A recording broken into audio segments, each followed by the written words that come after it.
Hoje nós temos o prazer de receber a professora Milena Soares.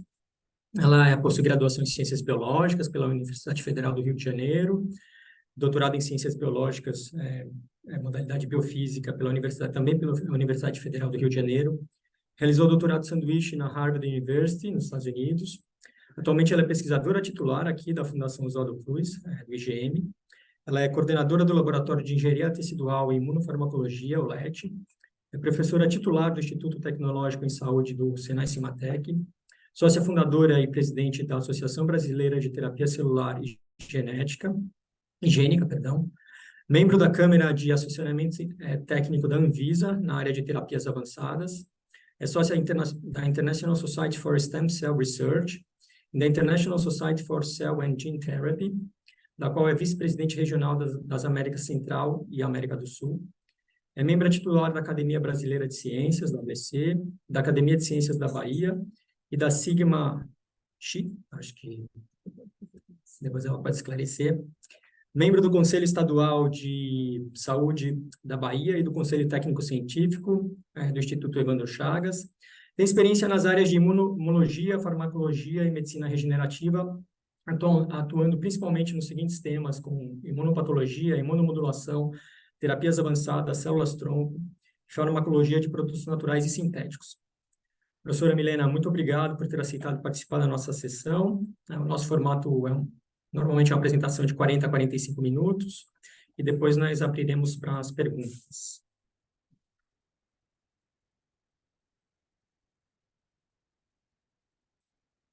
Bom dia a todos. Eu que agradeço o convite, é um prazer estar aqui falando de uma linha de pesquisa, né, que nós desenvolvemos no nosso laboratório já de muito tempo, que é a imunomodulação para o tratamento da cardiomiopatia chagásica crônica.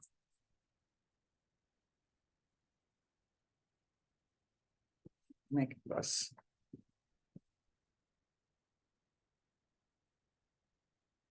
Aqui? Bom, então, a doença de Chagas, né, acho que todos vocês já são familiarizados, é uma doença já há mais de 100 anos descoberta, causada por um protozoário parasita, que é o Trypanosoma cruzi, que tem a capacidade de infectar diversas células no organismo, incluindo cardiomiócitos, como vocês estão vendo aqui nessa imagem por fluorescência, né, os ninhos de parasita, mas também outras células, incluindo o macrófago, né, células do sistema imune. Não estou conseguindo passar aqui. Bom, então essa doença ela cursa, né, para quem não está muito familiarizado, com duas fases: a fase aguda, que é após, né, a contaminação do indivíduo, onde vai ter um número grande de parasitas circulantes, essa fase, se ela for tratada, né, com as drogas antiparasitárias que estão disponíveis, ela previne, né, que ocorram as manifestações da fase crônica sintomáticas.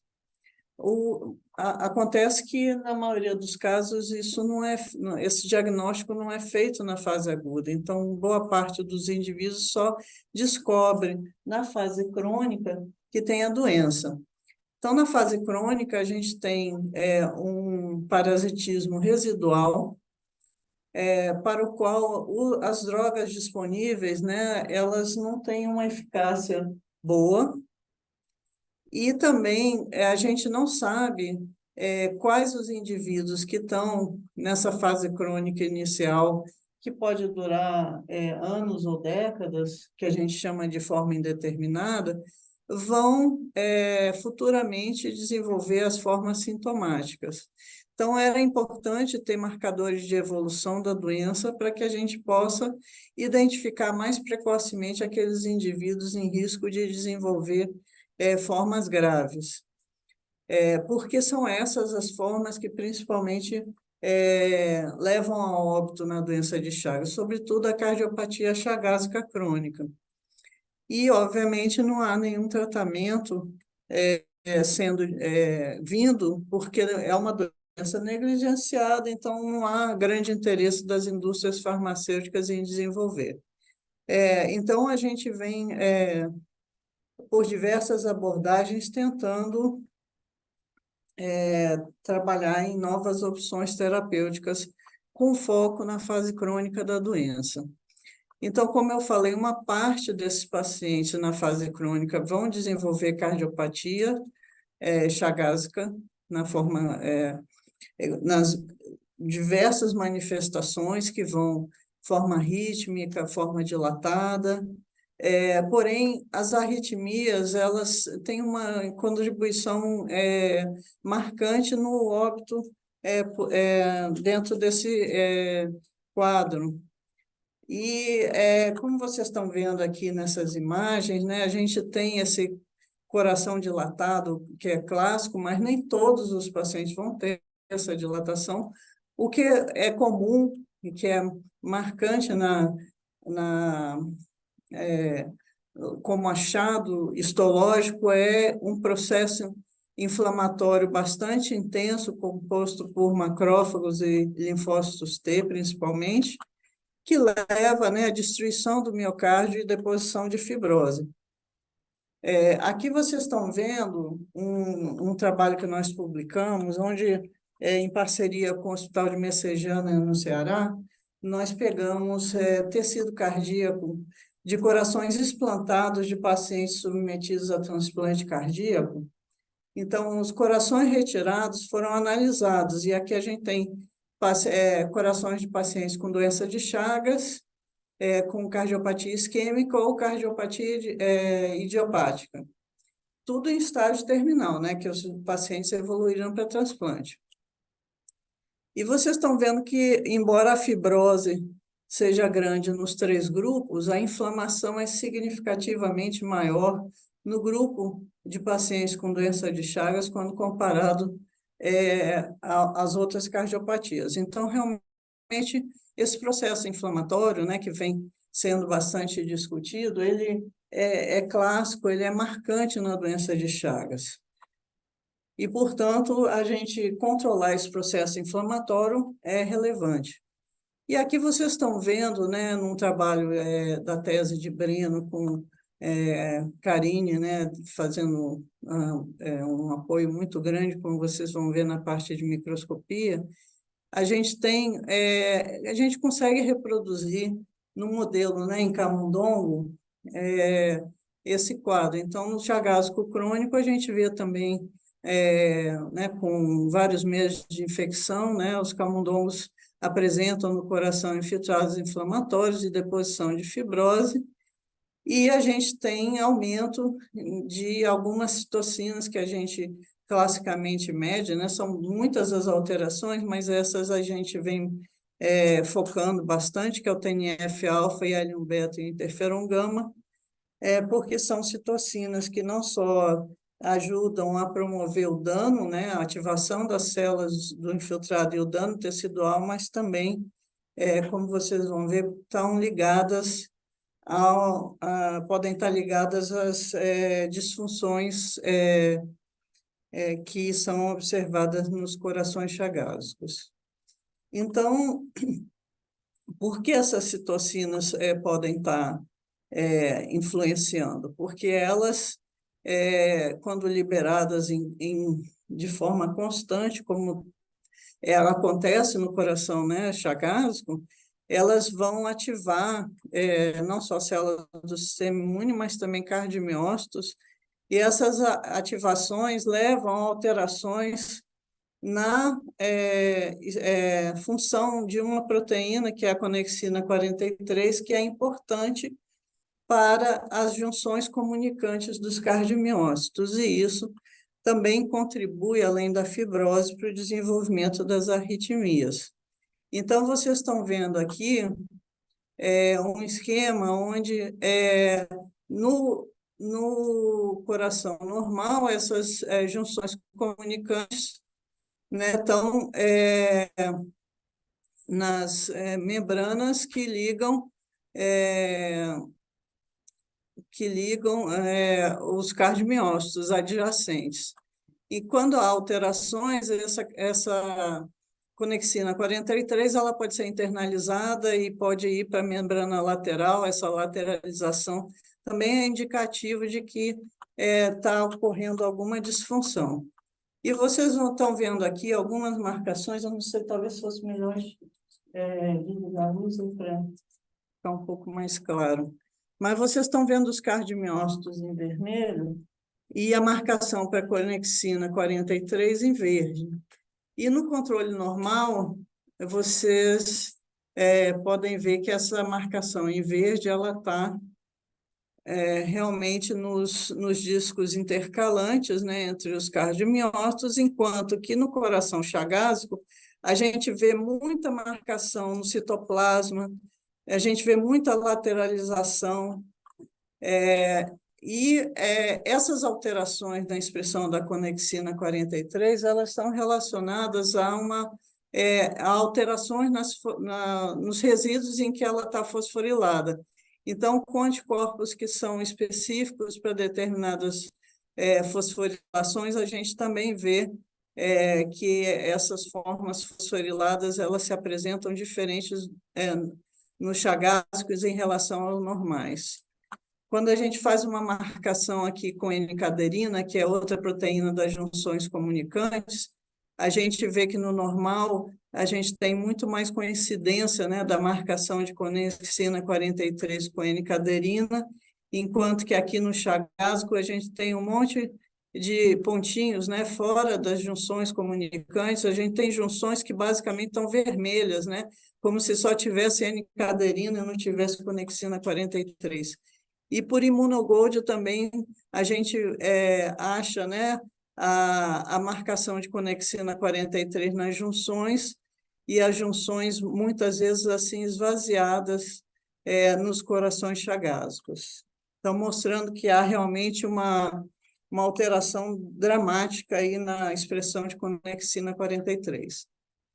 Novamente, em parceria com o Hospital de Messejana, a gente analisou os corações humanos e a gente acha também a lateralização, né, as marcações no citoplasma, nos corações chagásicos em relação ao controle. E aqui também com a dupla com N-caderina. Confirmando, então, o que a gente achou nos animais, né?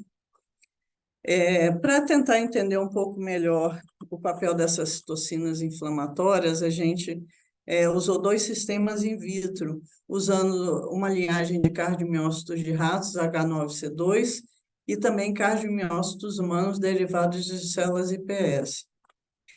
E aqui essas células foram estimuladas, então, com um coquetel que contém essas 3 citocinas pró-inflamatórias, e primeiramente a gente fez análises no confocal, onde a gente vê que enquanto nas células normais as marcações aqui na célula de rato, né, na linhagem de rato, estão basicamente nas membranas, né? Aqui a gente vê muita marcação em volta do núcleo, no citoplasma, nas células que foram estimuladas com as citocinas. Então, somente esse ambiente inflamatório já causa, né, uma alteração grande. O mesmo foi visto aqui nas células humanas, né, nos cardiomiócitos derivados de IPS, onde a gente vê aqui a conexina 43 está em vermelho, tá, gente? Ela saindo da membrana, indo para o citoplasma. E nessa imagem aqui, com a marcação com a N-caderina, a mesma coisa. Então, além de induzir as alterações na expressão de conexina 43, as citocinas também afetam o potencial de ação desses cardiomiócitos humanos, como pode ser visto aqui. E em um outro ensaio com as células de rato, a gente mostra que há uma menor difusão do corante, que é o luciferelo, quando as células são pré-tratadas, né, com as citocinas inflamatórias, mostrando que tá havendo menos comunicação, né, entre as células, porque o corante, para ele difundir, ele tem que ter as comunicações funcionando. Então, quais seriam as estratégias para tratar a cardiomiopatia chagásica nessa fase crônica? Obviamente que a gente carece de novas drogas antiparasitárias. Eliminar o parasita, ele vai ser sempre importante, porque ele está lá estimulando, né, aquela resposta imune, mesmo que não tenha muito parasita no coração na fase crônica, ele tem antígenos que são ativadores, né? E a gente vem trabalhando nisso. Obviamente, tentar reduzir a inflamação e a fibrose é crucial, porque a inflamação persistente, como vocês já viram, ela promove, né, a doença, e a fibrose ela também contribui para diminuir a condutividade, né, do impulso elétrico, então, e a contratilidade também do coração. Nós também, né, por trabalhar com células-tronco, a gente vem tentando abordagens, né, que levem à regeneração do miocárdio, tentando recuperar um pouco da função que foi perdida e também melhorar essas arritmias. Então, eu vou mostrar alguns trabalhos, né? A gente tem muitos trabalhos nessas várias frentes, mas eu escolhi aqui alguns trabalhos para exemplificar o que a gente vem fazendo. Esse foi um trabalho, né, que Cássio, no seu doutorado, fez em parceria com o Diogo. Diogo desenhou a síntese de derivados do ácido betulínico, que é um triterpenoide, de origem natural, e aí, por uma rota de semissíntese, ele gerou uma série de derivados, e esse derivado BA5 ele foi o mais potente na fase aguda, in vitro e na fase aguda, com um IC50 bastante interessante. Acontece que o BA5 e o ácido betulínico já tinha, e o BA5 tem mais ainda uma ação imunomoduladora potente. Então, ele é capaz de modular as células do sistema imune, incluindo o macrófago, reduzindo, né, a produção de vários mediadores. E aqui, só para vocês terem uma ideia da potência, no modelo de choque endotóxico, é capaz de proteger os camundongos contra uma dose letal, né, de LPS de forma bastante significativa. Então, para nós era um bom candidato para a gente testar na fase crônica, porque esse composto tinha duas ações, tinha ação antiparasitária e imunomoduladora. E isso foi feito, né, no modelo de Chagas que a gente tem, né, com a cepa colombiana. Foi feito um tratamento, então, após 6 meses de infecção, então, um tratamento na fase crônica, em comparação com benznidazol. Então, na dose, né, o benznidazol na dose de 100 miligramas por quilograma, que é preconizado. E aqui vocês têm, então, a comparação, né, do efeito na inflamação e na fibrose do benznidazol com o ácido betulínico a 10,1 miligrama por quilograma. Então, vocês veem que o ácido betulínico, sobretudo na dose de 10 miligramas, consegue, o BA5, consegue reduzir, né, significativamente a inflamação. Aqui não tem diferença, né, para o benznidazol, mas também reduz a inflamação, reduz a produção de TNF, de L1-beta, de interferon gama, e aumenta, né, que foi bastante interessante, a produção de uma citocina que é anti-inflamatória, que é a L10.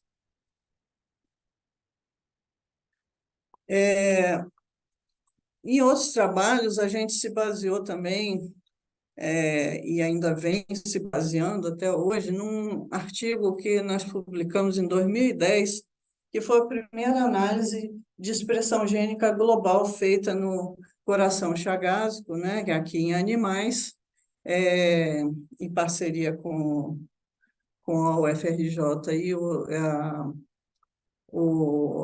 Albert Einstein College of Medicine em Nova York. E o que a gente viu, né, olhando uma seleção de genes com aumento maior que 5, é que boa parte desses genes, que não era nenhuma surpresa para nós, estavam relacionados à resposta imune. Então, eu destaquei aqui dois desses genes, que é a galectina 3, que, como vocês podem ver aqui, está bastante expressa nos macrófagos ativados que estão no coração chagásico, e o TIMP-1, que foi a molécula que mais teve alteração, estava 60 vezes aumentada, tá? Então, a galectina 3, a gente estudou bastante, fizemos até ensaios clínicos com isso, mas a base veio vem desse trabalho aqui, em que a gente mostra que é possível modular a inflamação e a fibrose com um inibidor de galectina 3, que é o NLAC, N-lactosamina. Então, esse foi da tese de Bruno, e vocês estão vendo aqui redução da inflamação, redução da fibrose nos animais que foram tratados, isso daqui por via oral, gente, e redução de várias citocinas pró-inflamatórias. A IL-10 também, interessantemente, ela não baixou, que é uma citocina anti-inflamatória, e até a própria galectina 3 diminuiu. Então, a gente teve isso aqui como expressão gênica, tá? Então, a gente teve um resultado bastante interessante com uma molécula, né, que existem outros similares que são vendidos como suplemento alimentar até, né? Porque a galectina 3 é um alvo importante para outras doenças também. E o TIMP-1, a gente vem interessado também, não só porque a gente viu que era né, o fator mais alterado, mas porque o TIMP-1 vem surgindo como um marcador importante de prognóstico para doenças cardíacas, de outras etiologias. E, na realidade, o TIMP-1, que é um inibidor de metaloprotease, classicamente, ele está sendo visto hoje como mais do que isso, né? Ele parece ter papéis regulatórios e está sendo já classificado como uma citocina, pelas funções regulatórias que ele tem. E a gente está agora com um estudo aprovado, né, financiado pela FINEP, em parceria com o PROCAP, em Pernambuco, para fazer um estudo de análise da avaliação do TIMP-1 como biomarcador de fibrose miocárdica na doença de Chagas. Então, a ideia aqui é que a gente possa substituir, né, análises por imagem que não são acessíveis para a maioria dos pacientes, né, que é a análise por ressonância, né, cardíaca, para ajudar a predizer aqueles pacientes que estão evoluindo de forma mais desfavorável, né? E esse projeto também prevê, né, o desenvolvimento de um kit em parceria com a empresa para fazer a dosagem desse fator. Uma outra linha que a gente se interessou foi a linha do S1P. S1P é um mediador lipídico bastante importante em processos de inflamação e fibrose. Ele é produzido, né, a partir da fosforilação da esfingosina pelas enzimas esfingosina quinases, e, portanto, tem inibidores, né, dessas enzimas que podem ser testados, e também existem inibidores que são ou agonistas ou antagonistas dos receptores, né? Então, existem 5 receptores diferentes, né, de S1P. Nós testamos um inibidor de esfingosina quinase, que é esse daqui, o DMS, e testamos depois 2 inibidores, que é o FTY e o JTE. Então, esse primeiro trabalho já está publicado e a gente, num esquema de tratamento também na fase crônica, conseguiu reduzir tanto a inflamação quanto a fibrose, a expressão de galectina 3, como vocês estão vendo aqui, citocinas circulantes, citocinas no coração também. Esse outro trabalho com os antagonistas de receptor, o FTY já é uma droga que é utilizada para tratar esclerose múltipla, então é interessante que pode ter um reposicionamento de droga. Também foram testados na fase crônica e a gente viu um efeito significativo, mas menor no número de células inflamatórias. O FTY, principalmente, reduziu fibrose, reduziu o interferon e a produção de colágeno. Outra abordagem que a gente fez foi estudar microRNAs que tivessem alterados e que a gente sabe que podem estar relacionados à via de inflamação e fibrose e tentar fazer a modulação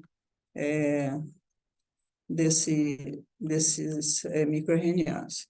Então, essa foi a tese de Carol Nunaka, em que a gente fez a análise correlacionando a expressão de microRNAs que estão já descritos como associados, né, a doenças cardíacas em pacientes com forma indeterminada, ou seja, assintomáticos, né, e pacientes com cardiopatia chagásica crônica.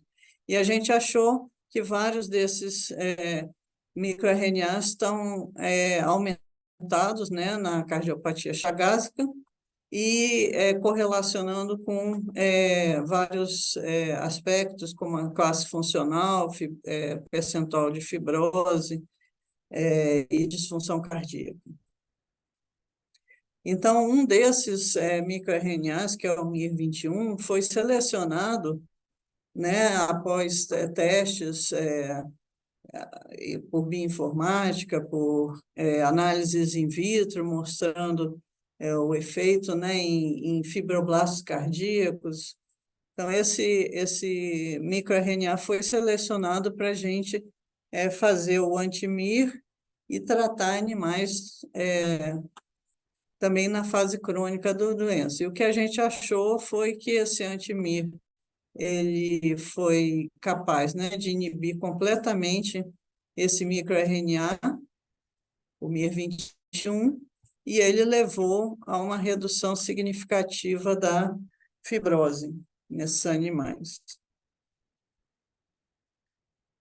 Na área de terapias celulares, a gente começou já no começo dos anos 2000, com um tratamento com células mononucleares da medula óssea, que era o que estava sendo usado no início das terapias celulares naquele momento. Então, nós publicamos esse primeiro trabalho em que a gente mostrou que transplantar células da medula óssea causava, né, uma redução de fibrose e inflamação também nos corações chagásicos. Isso evoluiu e a gente chegou até a fazer um estudo clínico de fase 3 financiado pelo Ministério da Saúde, mas a gente não viu diferença aqui do tratamento convencional para o tratamento com a infusão de células. Naquela época, nosso conhecimento era muito diferente de hoje e todo mundo achava que induzir regeneração tecidual com essa infusão de células. Hoje a gente já sabe, e a gente mostrou isso também fazendo análise de microarranjo de RNA, que o que acontece é que quando a gente infunde essa população celular, a gente tem uma redução, né, aqui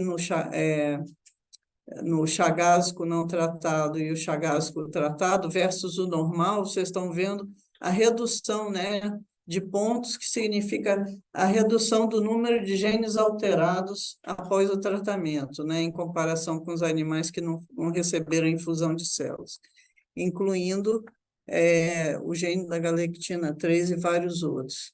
Então, sendo esse efeito, né, da terapia celular, um efeito imunomodulador, basicamente, a gente partiu para usar uma célula que já é melhor caracterizada, que são as células tronco mesenquimais, e que elas têm uma capacidade já bem descrita de atuar como uma célula imunomoduladora. Então, para quem não conhece, essas células podem ser facilmente obtidas de vários tecidos. Comumente se tira o tecido adiposo, da medula óssea, ou da geleia de Wharton, do cordão umbilical. Essas células podem ser cultivadas e né, caracterizadas para mostrar que são células tronco mesenquimais, e elas liberam uma série de fatores que têm efeitos diversos que podem ser benéficos para tratar várias doenças, como fatores que induzem angiogênese, ou regulam fibrose, ou inflamação, ou a proliferação de outras células. E elas são um tipo celular bastante seguro, né? Hoje já tem mais de 1.000 ensaios clínicos realizados no mundo para diversas doenças usando essas células. E, basicamente, não tem nenhum efeito adverso relatado. Elas têm outras características também que são interessantes, e por isso a gente foi testar também no modelo de Chagas se essas células teriam benefício. Isso foi na dissertação de Tiziana, onde, mesmo injetando células humanas em camundongo, a gente vê esse efeito, né, de redução de inflamação e fibrose no coração. Essas células, elas também são interessantes para serem modificadas geneticamente. Então, usando uma plataforma, né, de vetores lentivirais, a gente consegue introduzir a expressão de genes de interesse que possam ampliar ou mudar esse efeito, né, das células. E um dos fatores que nós utilizamos, né, na modificação genética de células-tronco para testar no modelo de Chagas foi o G-CSF, né? Esse é um fator que ele é interessante por várias razões. O G-CSF ele é usado na prática clínica e é uma citocina bastante segura, e ele tem uma ação, além de induzir aumento de neutrófilos e ser usado para mobilizar células-tronco para transplante de medula óssea também, ele tem uma ação já conhecida de indução de células, aumento de células que são supressoras, como células Treg e células supressoras mieloides. Então, Daniela, no seu doutorado, né, fez essa produção, teste dessas células que a gente tinha produzido no modelo de Chagas. E, resumidamente, o que a gente vê é, novamente, uma redução de inflamação, de fibrose, de citocinas pró-inflamatórias, com um aumento significativo de células Treg no coração e, além disso, de MDSC. Então, células que são supressoras indo para o sítio inflamatório.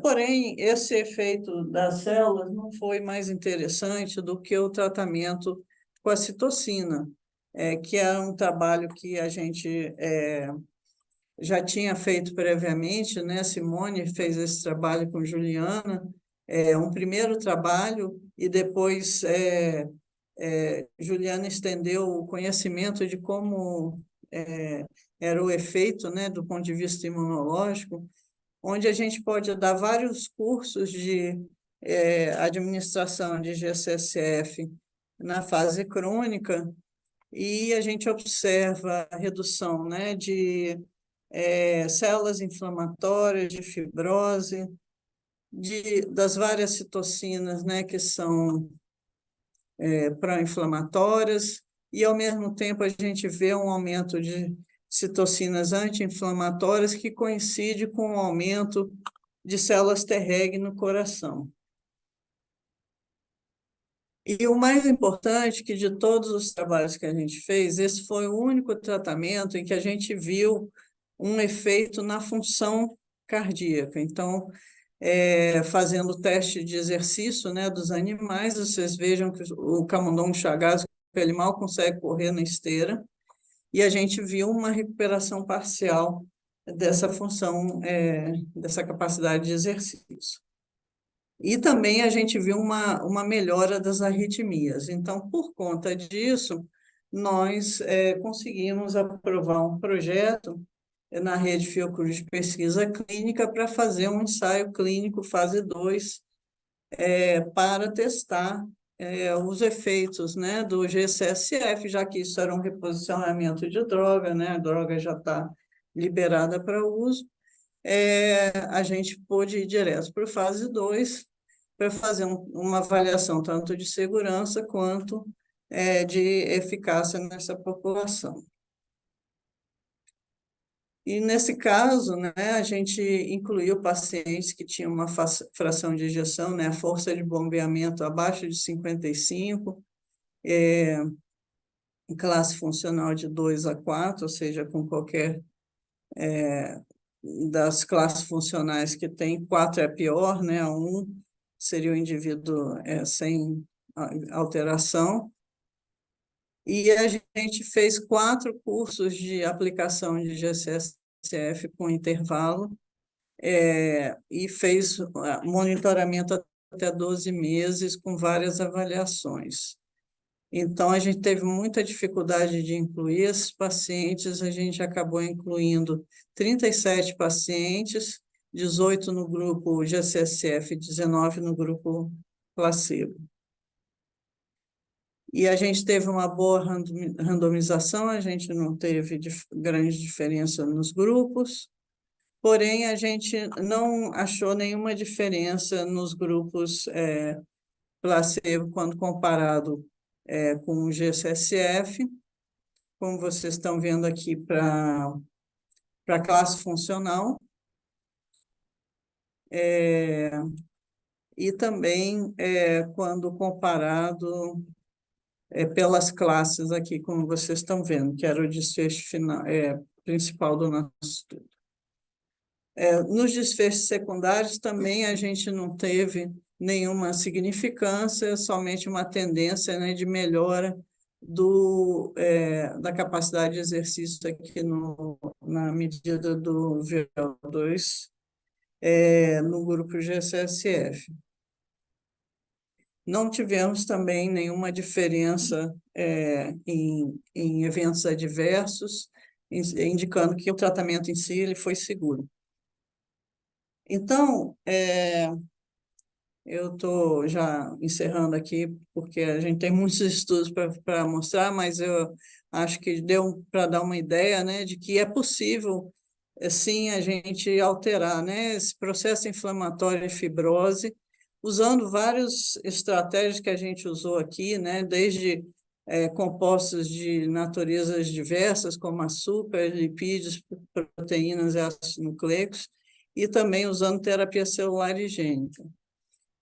De fato, a gente vê como uma necessidade, né, de a gente poder prever mais precocemente os pacientes que vão evoluir para a fase crônica, talvez um tratamento como o do G-CSF antes, né, de agravar, possa prevenir a evolução, a gente não sabe. A gente continua reforçando, né, a importância de eliminação da eliminação do parasita na fase crônica, isso é muito importante. A gente continua buscando também outras formas de substituição celular para melhorar a função cardíaca naqueles que já tiverem já tecido já com perda, né, de cardiomiócitos. E é importante pensar na possibilidade de tratamento combinado, né? Eu acho que isso a gente teve, né, algumas drogas que tinham efeitos duais, mas talvez combinando o próprio benznidazol com outra droga imunomoduladora, a gente vai ter um resultado melhor. Então, obviamente que esses trabalhos todos, né, além das pessoas que foram mencionadas, né, eu devo a toda a equipe, né, que vem trabalhando tanto aqui na Fiocruz quanto agora lá no Senai Cimatec, todo o apoio da Fiocruz e do Cimatec, as agências de fomento, e ao número enorme de parceiros que a gente tem para esses e outros trabalhos que não puderam ser mostrados. E eu não podia deixar de encerrar lembrando, né, do nosso querido Ricardo, que nos deixou. Obrigada.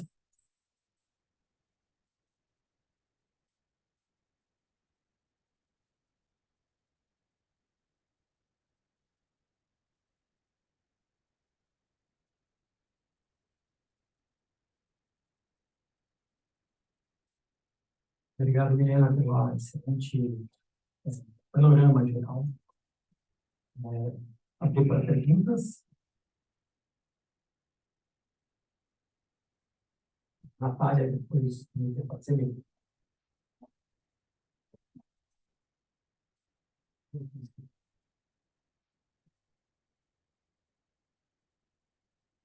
Bom dia, Talente. Muito obrigada pela palestra, professora. Eu queria, na verdade, eu fiquei curiosa para saber sobre o livro RNA 21. Obviamente, tem resultados bem promissores desse artigo publicado em 2021, né? E eu estava na banca lá da Carolina, já tem bastante tempo. Eu queria saber como ele evoluiu de lá para cá. E essa surpresa do seu GCFF no seu ensaio clínico, o professor já faz in vitro também são os professores, o que você atribui ao que você conseguiu no ensaio clínico? O problema respondendo à última primeiro, o problema dos ensaios clínicos é o seguinte, tanto esse quanto a terapia celular, a gente acaba sem ver um possível efeito, eu não estou nem dizendo que tem, porque esses pacientes são muito mal assistidos. Então, quando a gente inclui eles no estudo, a gente começa a fornecer toda a medicação que eles deveriam estar tomando para insuficiência cardíaca. Tanto o placebo quanto eles melhoram, porque eles passam a ser cuidados e receber o tratamento. Então, é difícil a gente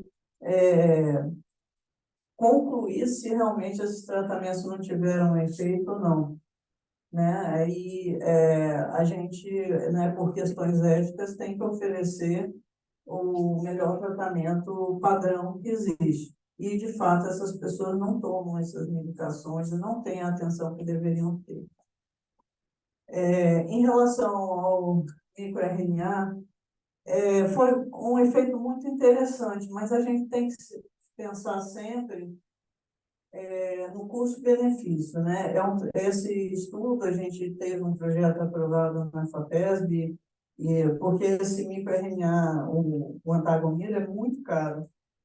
Então, veio a pandemia também, perto de outros tratamentos, pensando no desenvolvimento, a gente sempre tenta ir para caminhos que sejam mais rápidos, né, ou mais fáceis, porque também é uma doença negligenciada, então não tem sentido a gente ter um tratamento de tão alto custo. Se fosse revolucionário, talvez, mas perto dos outros tratamentos que a gente tem, não é a mais. Bem, a gente vai fazer uma pergunta aqui do chat, porque a gente vai ter que encerrar um pouquinho mais cedo para o pessoal que está assistindo. Parabéns, Milena, realmente uma apresentação muito, muito ampla, com resultados diferentes, né, que vocês avaliam. Muitos elogios e uma apresentação muito boa, sendo falada aqui por algumas pessoas, Márcia Cristina, Cláudia Brodsky, Elenita, Daniele, Patrícia Damasceno, Jaqueline Vieira, e mais um monte de gente, Breno, orgulho de fazer parte dessa equipe, e o Dr. Daniel Bezerra, que também parabeniza, excelente apresentação, com muitos estudos pré-clínicos e clínicos em cardiopatia chagásica. Quais são os próximos passos nessas pesquisas? Algum estudo em fase 3 em andamento do grupo ou de outras instituições, fármacos ou terapia celular? Bom, a gente está com uma nova droga com uma ação bastante potente antiparasitária que a gente está para apresentar. Então, para o lado, né, de antiparasitário, essa é a droga mais potente que a gente já conseguiu fazer, uma droga sintética, né? E a gente está continuando numa linha, né, desse trabalho de Breno, de tentar reposicionamento de drogas para tratar a inflamação e melhorar as arritmias. Então, a gente está focando nisso agora.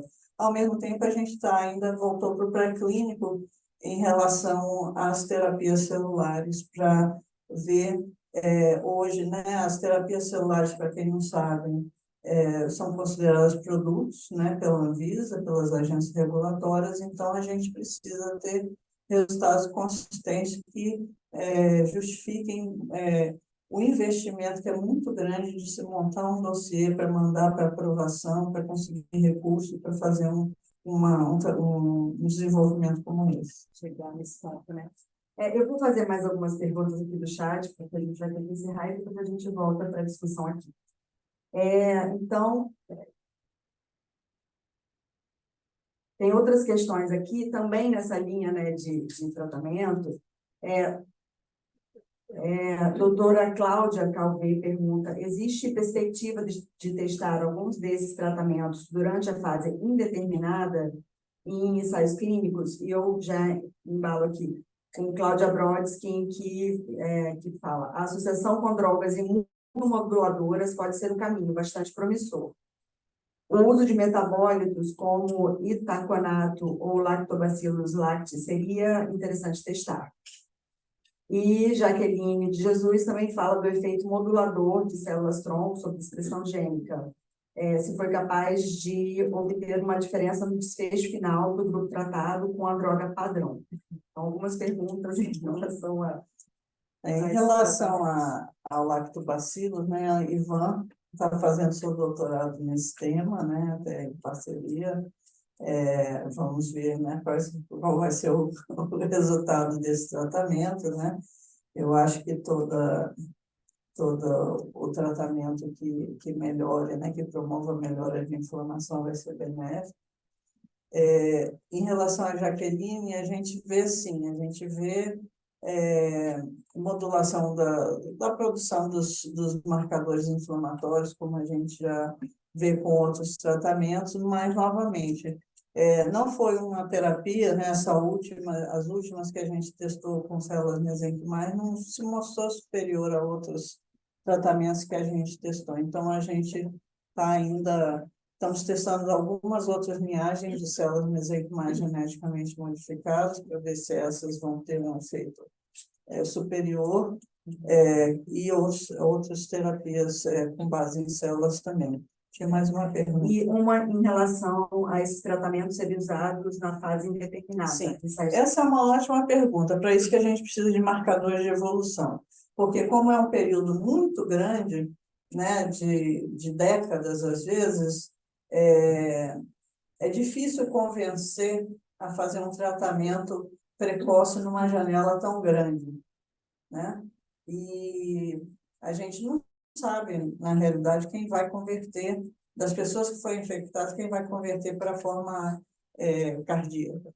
Então, talvez, se a gente administrasse GCSF, a gente evoluísse, que esses pacientes né, começassem a ter alterações mais graves.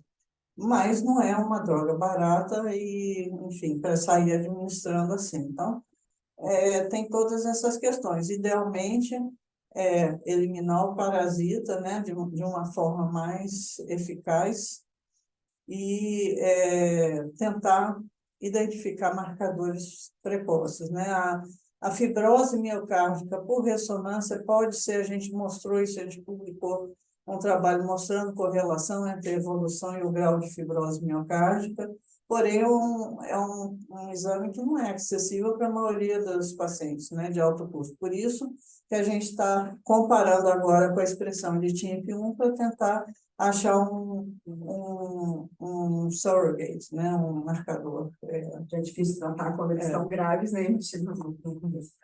Bem, agora eu passo a palavra para a Níper e a gente discute mais aqui.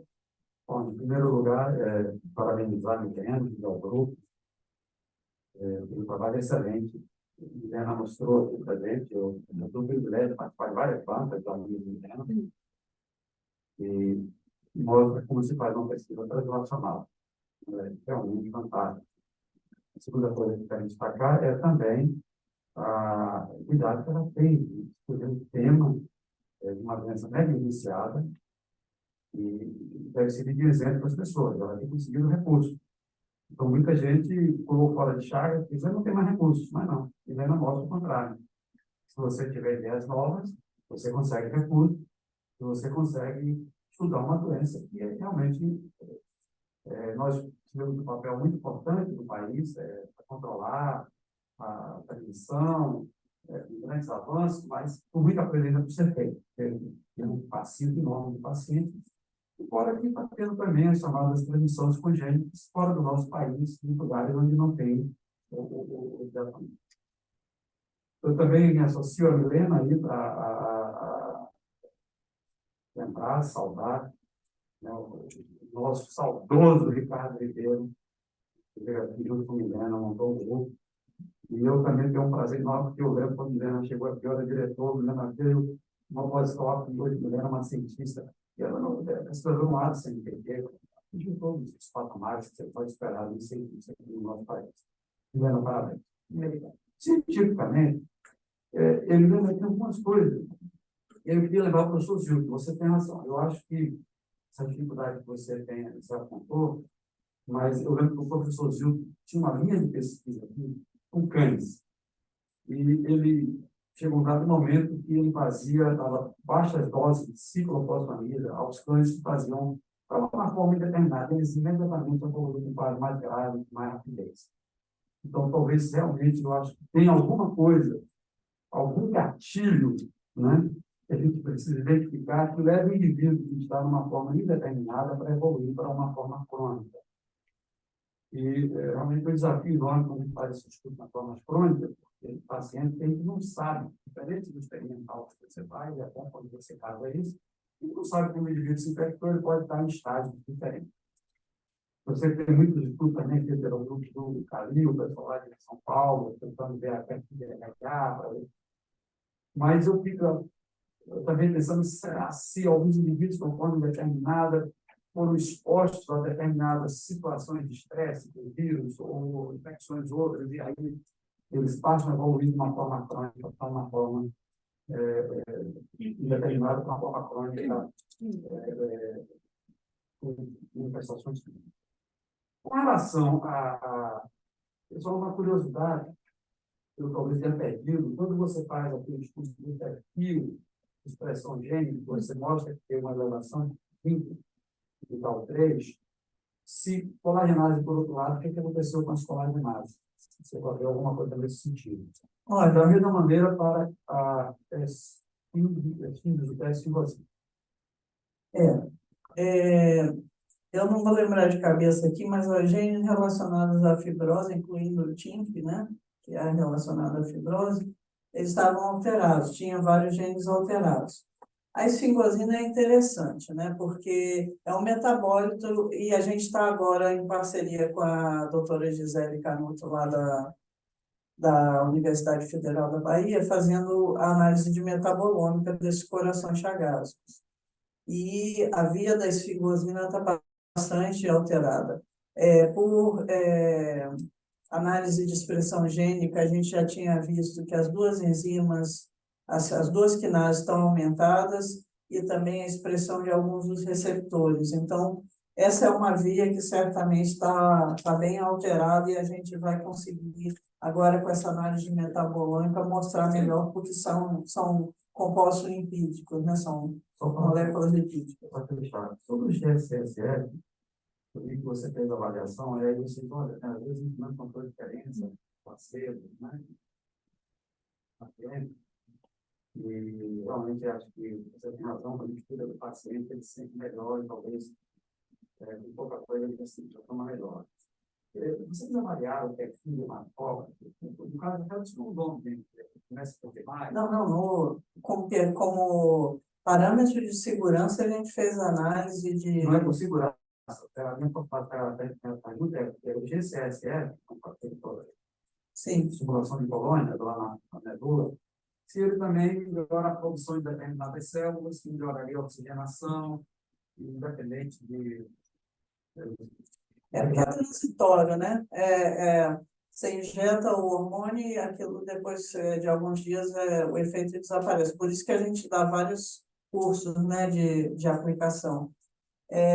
Não, a gente fez basicamente como controle, mas assim, não tinha nenhuma diferença aparente depois, né, do tratamento. Durante o momento, apareceu na foto. Não, o hematócrito altera, né? E aí, consequentemente, dá um melhor, mais gás para ele correr. Você tem, na realidade, uma leucocitose. Hematócrito, acho que não tem diferença. Mas veja que muitas dessas avaliações foram feitas até um ano, né? Então, a diferença que aparece ali com um ano, a gente tem uma tendência, né, a melhor. Então, não deve ser só simplesmente de um aumento, né, que a gente realmente não viu. Mas, novamente, é difícil fazer esse tipo de estudo, né? É muito difícil fazer um ensaio clínico como esse, né? Você tem toda a razão. A gente conseguiu financiamento, mas a logística, você ter realmente um apoio para fazer isso, não só financeiro, mas de pessoal, é crítico. Parabéns. Obrigado. Obrigado, Milena. A gente vai ter mais uma última pergunta. Um aluno. Você quer ver o filho, quer fazer mestrado? Procura me procurar agora, botei aqui para assistir a sessão.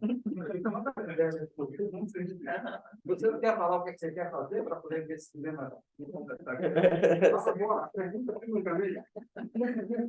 Tudo bem, doutora Helena? Tudo bem. Meu nome é Renato, eu sou médico, sou residente de cardiologia de 5 anos. E a gente veio aqui para a convite de Gilmar para conhecer o Dr. Rita, e ele me pegou no corredor e casou que com uma faca com o filho. A sua palestra é muito excelente, trata de um panorama extenso e muito relevante sobre doença de Chagas, né? Nós já participamos de algumas pesquisas clínicas no Hospital Santa Isabel, pesquisas multinacionais sobre doença de Chagas, né? E, assim, retrata, sobretudo, esses grandes desafios do ponto de vista de investimento, de material humano, de encontrar o paciente. É uma série de criticidades dentro que engloba esses aspectos. Mas agora eu estou entrando em um esboço para projeto de mestrado. E aí estava estudando bastante, do ponto de vista de executibilidade, fazer uma pesquisa clínica com respaldo dentro do que a gente tem é muito difícil, então eu estava tentando ver qual era a estratégia que eu iria usar. E eu estava estudando essas 2 últimas semanas bastante sobre inflamação, sobre fibrose, e caio aqui de paraquedas em uma exposição fantástica sobre tudo isso. A curiosidade que eu tenho do ponto de vista de médico clínico é o seguinte: vocês trataram e falaram de vários estudos sobre fibrose e seus achados em vitro, né? assim, do ponto de vista talvez não sérico, mas gênico, molecular. Será que nós teríamos marcadores, talvez não tão diretos como esses que vocês puseram e estudam, mas indiretos, que pudessem nos ajudar do ponto de vista a entender se esse paciente ele estava em uma evolução do ponto de vista de fibrose ou inflamação? Por exemplo, estou com um grupo de pacientes em forma indeterminada da doença de Chagas. Será que troponina, PNP, proBNP, prolongamento do intervalo PT são sinais ou marcadores indiretos dessa inflamação e fibrose no doente com cardiomiopatia chagada? Olha, em primeiro lugar, um abraço para o doutor Gilson Feitosa, né? Foi lá que nós fizemos os primeiros ensaios clínicos de terapia celular no Santa Isabel. Eu tive algumas alunas, né? O prazer de ter algumas alunas cardiologistas sob minha orientação, que até hoje trabalham comigo e são muito interessadas nessa problemática. A fibrose, como eu falei, a fibrose ela pode ser vista pela ressonância, né, cardíaca. A gente tem, inclusive, foi um mestrado de Carol, o strain, né, miocárdico pelo eco, como um possível exame mais barato para ver alterações. A dissertação de mestrado dela foi isso, e nesse estudo do TIMP a gente pretende estender, né, essas validações da utilidade, né, dessa análise de strain para ver, né, fazer o seguimento dos pacientes. Mas a gente não tem nenhum marcador precoce, né? Esses marcadores que você falou já são de disfunção. Todos os pacientes que evoluem para a forma crônica, eles têm inflamação, em grau maior ou menor, mas tem, né? Porque a presença do parasita no organismo estimula, né, essa resposta, e essa resposta que é autoagressora e que vai causar o dano. E então, o que é interessante é a gente pegar outros marcadores que possam mais precocemente indicar aqueles que vão evoluir, porque quando ele já está, né, com a forma cardíaca, a gente já tem os marcadores enfim, como outras cardiopatias para acompanhamento. A gente, né, seria interessante dentro do universo, né, de pessoas na forma indeterminada, saber aqueles que vão ou que têm mais chance de progredir para a forma cardíaca. É isso que a gente tem que buscar. Obrigado. Vocês já podem conversar. Ah, ótimo. Pessoal, então, vou avançar da hora. Eu agradecer a Milena pela excelente palestra, uma salva de palmas. Tenho.